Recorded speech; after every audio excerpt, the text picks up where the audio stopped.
Comienza el informativo con Ruth del Salto y Carlos Figueroa.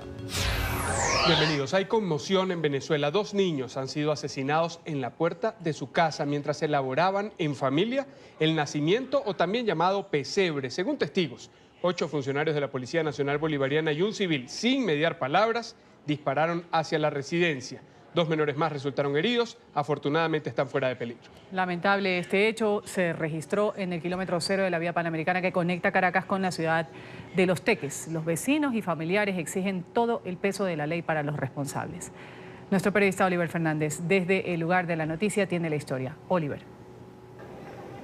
Sí, así es. Muy buenas tardes. Gracias por este contacto. Hasta ahora nos encontramos en el kilómetro 0 de la carretera panamericana. Como ustedes pueden observar, están los familiares de estos 2 niños que fueron asesinados la noche de este miércoles. Ellos decidieron cerrar la calle para pedir justicia al gobierno de Nicolás Maduro. Ellos se encontraban, y vamos a tratar de mostrarles lo que estaban haciendo en el momento en el que llegaron 8 funcionarios de la Policía Nacional Bolivariana y dispararon sin mediar palabras. Ellos estaban armando este nacimiento, cuando de pronto llegaron estos funcionarios y dispararon.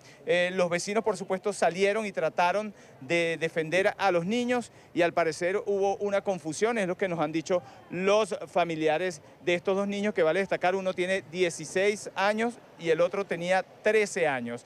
También 2 de los 2 menores resultaron heridos, y por supuesto los familiares están exigiendo al gobierno de Nicolás Maduro justicia. Vamos a escuchar el testimonio de la abuela de estos 2 menores. Estaban mis hijos poniendo el nacimiento, de repente llegaron ellos echando tiros, y no sé, el niño le decía: no señor, yo no he salido de aquí, estoy haciendo el nacimiento con mi tía. Y de todas maneras le dieron un tiro. Quiero que me le hagan justicia, Dios mío. Eran unos niños que no se metían con nadie. Pudimos conversar con el tío de los 2 niños que fueron asesinados. Él es sargento mayor de la Fuerza Armada Nacional Bolivariana. Consternado por la situación, aseguró que estos funcionarios de la Policía Nacional Bolivariana deben ser castigados. El nacimiento y ellos estaban aquí. Entonces fue cuando llegaron los policías y empezaron a disparar. Al mayor de ella, de 16 años, le dan aquí en la espalda y él cae ahí donde estoy parado. Él le decía que él no se metía con nadie, que él no había sido, que él estaba haciendo su nacimiento. El policía vino y le dio una patada y le dio un tiro en el pecho. Y después, como estaba hablando, le dio un tiro en la boca, como para que no hablara más. Pudimos entrar a la casa de estos jóvenes. Su abuela nos contó que con sacrificio los estaba sacando adelante. Los 2 estudiaban y eran niños sanos. Él dormía conmigo, el más pequeño. Yo no sé, por la incomodidad de mi casa, todos mis niños dormían como podían. Yo los traía de San Juan para que vinieran a pasar la Navidad conmigo. Otros vecinos aseguran que la crisis no les permite pagarle un parque a sus hijos, pero tampoco se pueden divertir, ni siquiera en la puerta de sus casas. Esto no es justo, queremos justicia. ¿Va a seguir esto así? ¿Ah? No, entonces los niños no los podemos sacar para la calle. ¿Ah? No pueden estar. No tenemos para pagarle un parque. Esto querían los niños, hacer el nacimiento, para ellos gozar de su nacimiento, el 24, ponerle su regalo. ¿A dónde se le van a poner? ¿En una tumba? No puede ser. Según el director de la Policía Nacional Bolivariana, 8 funcionarios y un civil ya están detenidos por este caso. Cada uno enfrentará a la justicia venezolana. Es la información que manejamos desde Caracas. Continúen con más en nuestro Centro Internacional de Noticias. Gracias, Oliver, por el reporte. Y también hay tragedia en República Dominicana. Al menos 4 personas murieron y más de 40 resultaron heridas, entre ellas varios menores de edad, a causa de una explosión en una fábrica de plásticos en Santo Domingo. Los cuerpos de 3 hombres y una mujer han sido rescatados de entre los escombros, según las investigaciones preliminares. Este estallido se produjo por una onda de calor emanada de la caldera de una empresa y además una fuga de gas. Hay conmoción en Nicaragua luego de que un sacerdote fuera atacado con ácido sulfúrico en la Catedral de Managua. El sacerdote adelantaba una jornada de confesiones para los feligreses, entre los que se encontraba su atacante, una mujer de 24 años. Se le acercó al religioso, le roció el ácido sobre el cuerpo. Según la arquidiócesis de la capital, este hombre de 59 años presenta quemaduras graves en el rostro, la espalda y los brazos. Pese a ello, se encuentra estable. La mujer sigue bajo custodia policial, que investiga los motivos de este ataque. Agradecemos sus oraciones por la salud y recuperación del padre Mario Guevara, quien tiene 59 años de edad y sufre de diabetes. Invitamos a todos los fieles a unirse en oración por todos nuestros sacerdotes en este novenario, en honor a nuestra Madre, la Inmaculada Concepción de María. Vamos a Bolivia, donde hoy se vive una jornada de paro cívico nacional. La oposición y algunas plataformas sociales han convocado para hoy una huelga como medida de rechazo a la decisión del Tribunal Supremo Electoral de habilitar por cuarta vez la candidatura de Evo Morales para las elecciones de 2019. Comités de 8 de las 9 regiones del país participan en esta huelga. La medida se suma a la de colectivos que marchan desde el fin de semana hacia la paz. El fallo del Tribunal Supremo Electoral desató una ola de protestas en el país. Los ciudadanos aseguran que la decisión desconoce, vulnera, rechaza la voluntad del pueblo que se expresó en febrero de 2016 en un referendo diciendo no a una nueva postulación del mandatario que insiste en su proyecto reeleccionista. Y precisamente la situación en Bolivia ha sido abordada este miércoles por la Comisión Interamericana de Derechos Humanos. Este organismo ha pedido tiempo para fijar una posición sobre si el presidente Evo Morales puede presentarse a la reelección en el 2019, amparándose en un tratado internacional y superando el límite de mandatos que fija la Constitución. Lo que la CIDH debe evaluar es si el artículo 23 de la Convención, que salvaguarda los derechos políticos, permite a Morales volver a presentarse y protege el derecho de los bolivianos a reelegirlo. Son los mismos. Y justo en medio del paro nacional y de esta polémica que ha generado el fallo del Tribunal Supremo Electoral, Evo Morales ha utilizado sus redes sociales para celebrar. En un mensaje a través del Twitter que acompañó con un video, el mandatario recordó que en 2009 fue elegido como presidente por primera vez.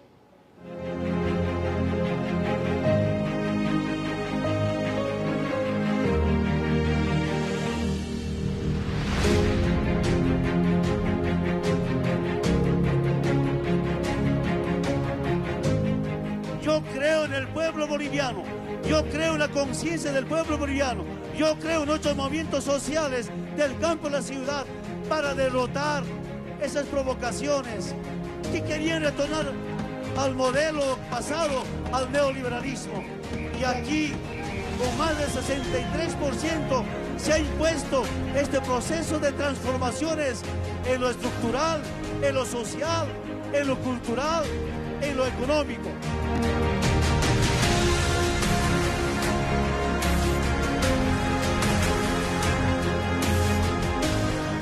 Queridos bolivianos, muchísimas gracias por ese apoyo, por ese respaldo para trabajar por la igualdad y la dignidad de todo el pueblo boliviano.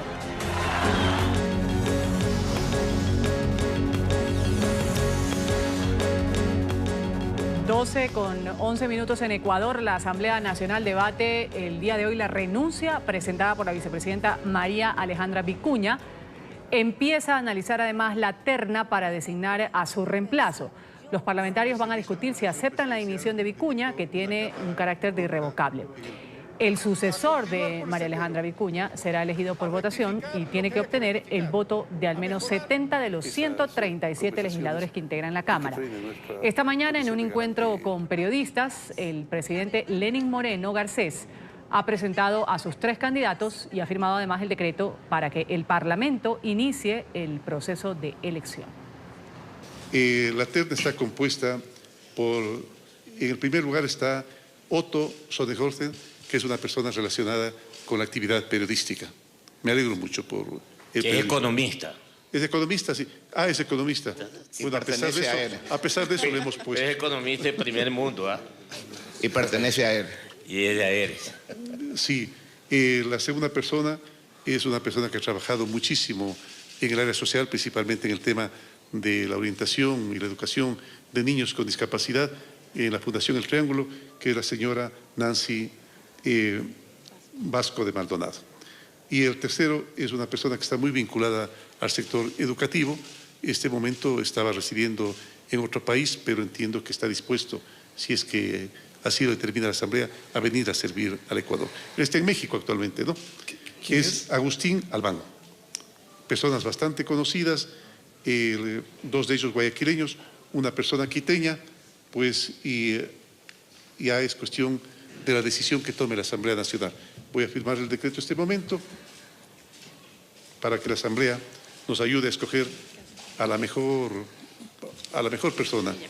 Y esta mañana, en esa misma locución, el presidente Lenín Moreno dijo que el camino está listo para que Julian Assange abandone la embajada de su país en Londres. El mandatario reconoció su desagrado por la presencia del fundador de Wikileaks en la sede diplomática en el Reino Unido, donde se encuentra refugiado desde hace más de 6 años. Ecuador ha estado conversando con el gobierno británico para asegurarse de que Assange no sea extraditado a un tercer país, donde correría peligro su vida si abandona la embajada. Lenín Moreno ha dicho que la presencia de Assange durante 6 años ya es demasiado. Aseguró también que el gobierno británico ha enviado un comunicado oficial indicando que su constitución impide extraditar a una persona a un país donde su vida corra peligro. Assange se refugió en la embajada ecuatoriana en Londres en el 2012 ante el temor de ser extraditado a Suecia, en donde enfrentaba acusaciones por delitos sexuales. Este australiano teme además ser extraditado posteriormente a Estados Unidos tras publicar información reservada de Washington, donde según él le espera una condena a muerte.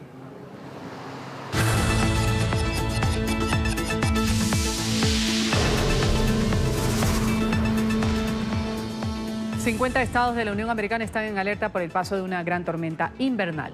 Bajas temperaturas, lluvias, fuertes nevadas se van a registrar este fin de semana de costa a costa en Estados Unidos. Alerta en Estados Unidos. Los servicios de meteorología de la Unión Americana advirtieron sobre una ola invernal que afectará a 50 estados.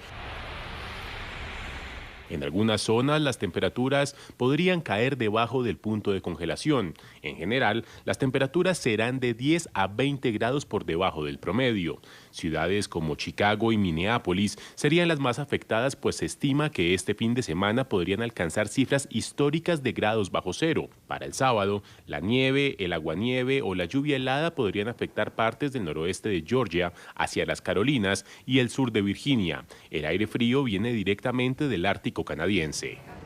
Familiares y líderes políticos dan el último adiós a George Bush padre en Texas. El féretro con los restos mortales del exmandatario de Estados Unidos regresó a Houston, donde hoy le darán cristiana sepultura en la biblioteca presidencial de la familia junto a la tumba de su esposa Bárbara. Justamente esta ceremonia religiosa que precede el entierro se lleva a cabo a esta hora en la iglesia episcopal San Martín, lugar al que acudía con regularidad el exmandatario junto a su esposa fallecida en abril de este año. George Bush fue un gran miembro de la mejor de las generaciones. Mientras nos reunimos aquí para saludarlo, su servicio increíble a esta nación y al mundo ya están marcados para siempre en el mármol del tiempo. Después de convertirse en el aviador de la Marina más joven, sirvió en posiciones de cada vez mayor responsabilidad en nombre de su país: congresista, embajador en China y en las Naciones Unidas, director de la CIA y vicepresidente. Después, como la historia lo recordará fielmente, se convirtió en uno de los mejores presidentes de esta nación.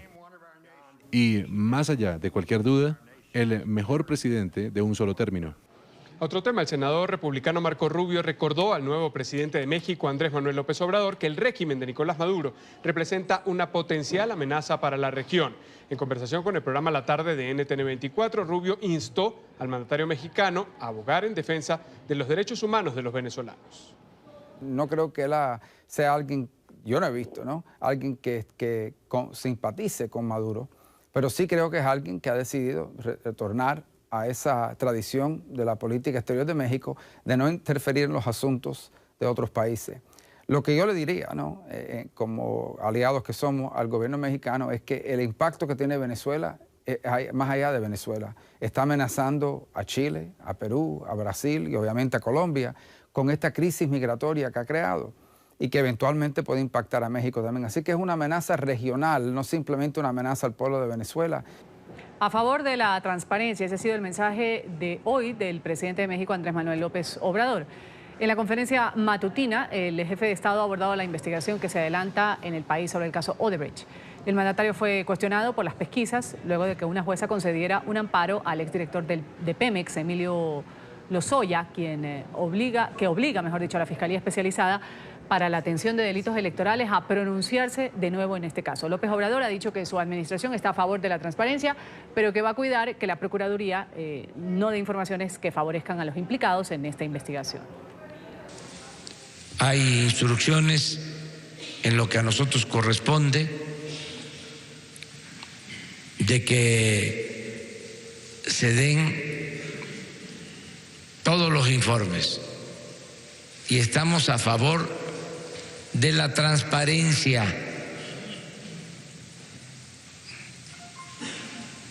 Lo único que se tiene que cuidar es no dar motivo para que si la Procuraduría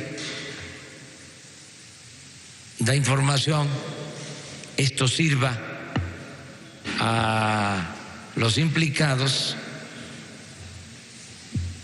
como prueba de que no se está siguiendo el proceso debido.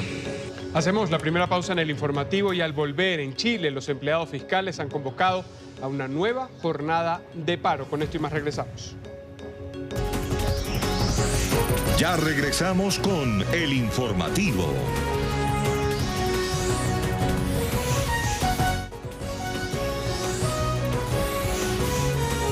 Continuamos con el informativo.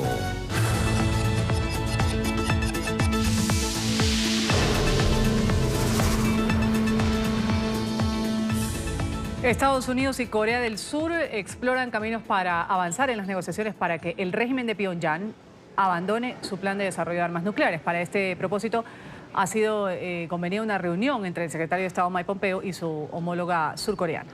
La reunión va a ser clave para la definición de una hoja de ruta que pueda conducir a mayores acuerdos con Corea del Norte, en particular luego de que Washington cancelara los últimos contactos directos que había previsto con representantes del régimen de Kim Jong-un en Nueva York. Nuestro periodista Alejandro Rincón tiene la noticia. Alejandro, adelante.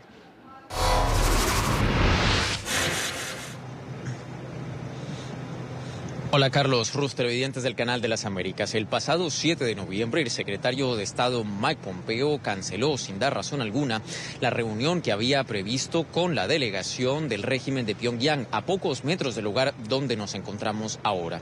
Fuentes del mundo diplomático, sin embargo, aseguran que la falta de una hoja de ruta para avanzar en la implementación de lo acordado entre Donald Trump y Kim Jong-un en Singapur el pasado mes de junio sería la razón detrás de esta cancelación. Es en este contexto que es tan importante esa sesión prevista para este viernes entre el secretario de Estado Mike Pompeo y su homóloga de Corea del Sur para buscar nuevos caminos que avancen en la desnuclearización de la península de Corea. No en vano, este tema sigue siendo una prioridad de la administración Trump en materia de política internacional. Un propósito que al mismo tiempo choca con una controvertida decisión y llamado de atención que hacía los Estados Unidos en las últimas horas a Rusia a propósito del programa de misiles balísticos nucleares intercontinentales. En las últimas horas, el secretario de Estado Mike Pompeo dio un ultimátum a Moscú para que en 60 días cumplan lo previsto en ese tratado. Un mensaje al cual ya ha respondido Rusia con unas declaraciones que hacen temer desde ya la posibilidad del surgimiento de una nueva carrera armamentista en Europa. ¿Cuál sería nuestra respuesta? Es simple. Si Estados Unidos comienza a fabricar misiles, también desarrollaremos misiles nucleares y convencionales de alcance intermedio. Les recuerdo que este año el Congreso de los Estados Unidos, antes de que se anunciara la intención de salir del tratado, ha asignado dinero para la investigación y el desarrollo de esos misiles. Como siguiente paso comenzaron a buscar a alguien a quien culpar. Y la manera más fácil y familiar para el odio del occidental es culpa de Rusia. Esto no es cierto. Estamos en contra de la destrucción del tratado, pero si esto sucede, reaccionaremos en consecuencia. Está por verse hasta dónde sigue escalando el nivel de lenguaje y de cruce de palabras entre Moscú y Washington, en particular por estos tratados o acuerdos para que no haya más desarrollo de misiles nucleares de alcance medio, así como por ahora está por verse cuál es el producto de ese importante encuentro entre el secretario de Estado de los Estados Unidos y su homóloga surcoreana. Determinaciones que serán claves para el futuro de todo este proyecto de negociación nuclear con Pyongyang. Blanca. Es todo lo que tenemos para ustedes por ahora. Continúen con más en el informativo. Gracias, Alejandro. En Argentina, colectivos feministas y agrupaciones sociales, políticas y sindicales han vuelto a las calles de Buenos Aires bajo la consigna Ni una menos. Protestaron contra un fallo judicial porque 3 hombres han sido absueltos en la causa por la muerte de una adolescente. Ellos han reclamado que la justicia no deje en la impunidad el crimen de la joven que fue perpetrado en el año 2016 en la ciudad de Mar del Plata. No están perdidas, son desaparecidas para ser prostituidas.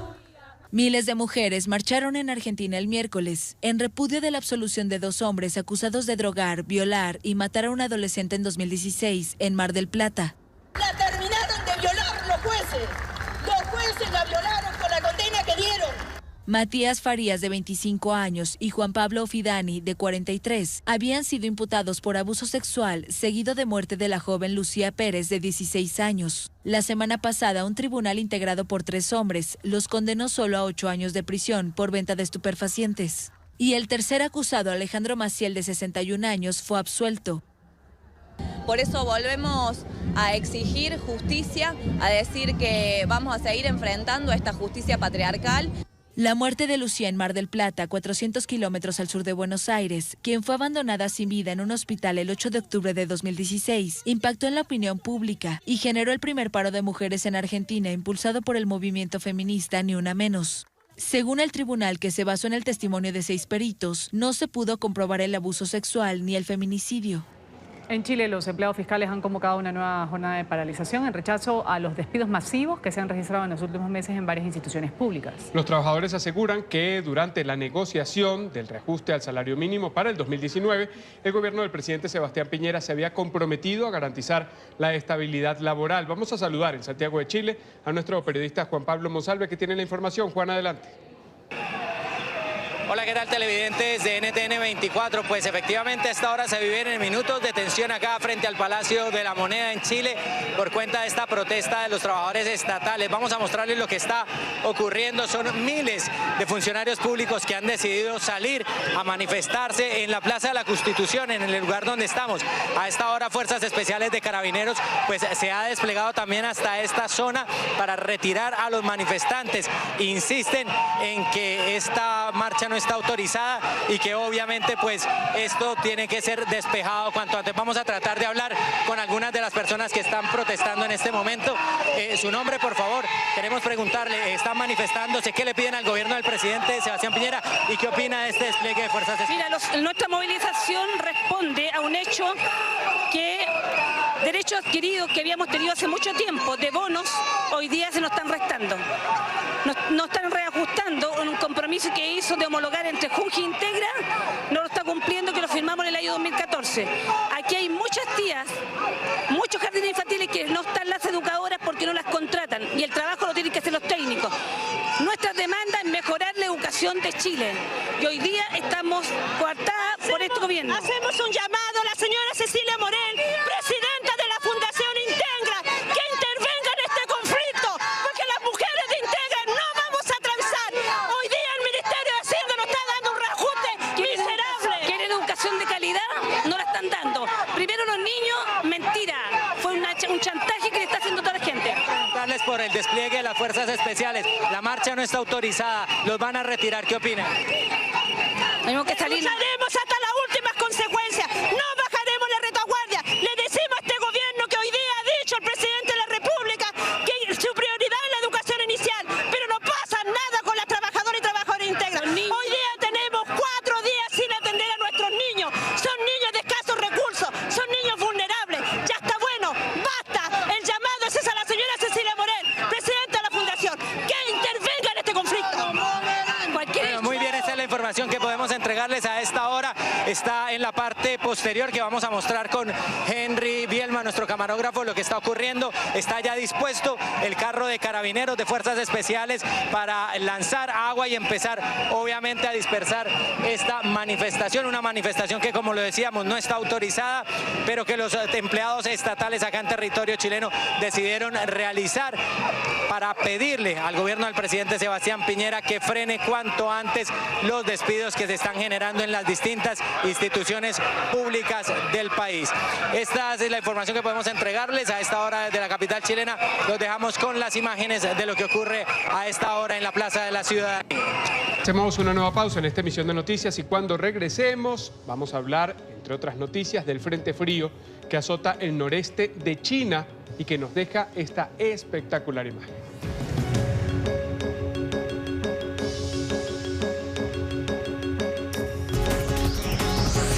Ya regresamos con el informativo.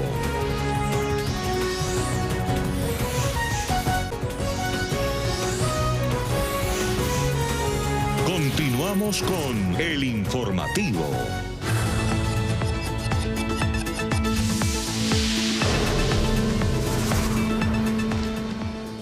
Ataque suicida en Irán. Al menos 4 personas han muerto luego de que accionaran un carro bomba contra un puesto de la comandancia de la policía en la ciudad de Chabahar, en el sureste del país. El gobernador de la provincia ha dicho que al menos una decena resultaron heridas. El atentado terrorista ocurrió en una zona de importantes tensiones religiosas entre chiitas y sunitas. El presidente de Filipinas, Rodrigo Duterte, una vez más está envuelto en una controversia. El mandatario ha instado al pueblo a asesinar a los obispos católicos por considerarlos inútiles. Además, los llamó bastardos y aseguró que lo único que hacen es criticar. Duterte ha sido un férreo oponente de la Iglesia Católica luego de que los sacerdotes expresaran su rechazo a las medidas del Ejecutivo y a la forma en la que Duterte gobierna. España celebra hoy 40 años del nacimiento de su Constitución. El rey Felipe VI ha asegurado que la democracia en este país está más firme y consolidada que nunca. La celebración en el Congreso del 40º aniversario de la Constitución ha sido un homenaje a los que hicieron posible ese texto y a los protagonistas de la transición y la democracia. Ovación a don Juan Carlos y doña Sofía. Los reyes eméritos esta vez sí han participado en la fiesta democrática. Han coincidido con los reyes Felipe y Leticia y sus hijas, la princesa Leonor y la infanta Sofía. En lugar destacado también los padres de la Constitución y los expresidentes del Gobierno que lideraron el camino durante estos 40 años.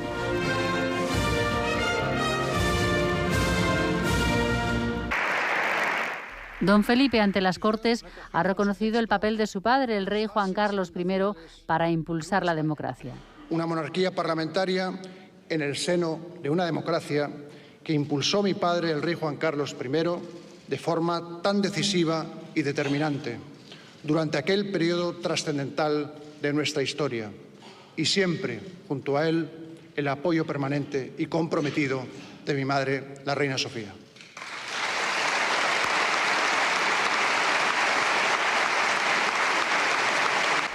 El rey ha destacado que 40 años después de la Carta Magna, la democracia está firme y plenamente consolidada y ha recordado la vigencia de los ideales consagrados en la Constitución.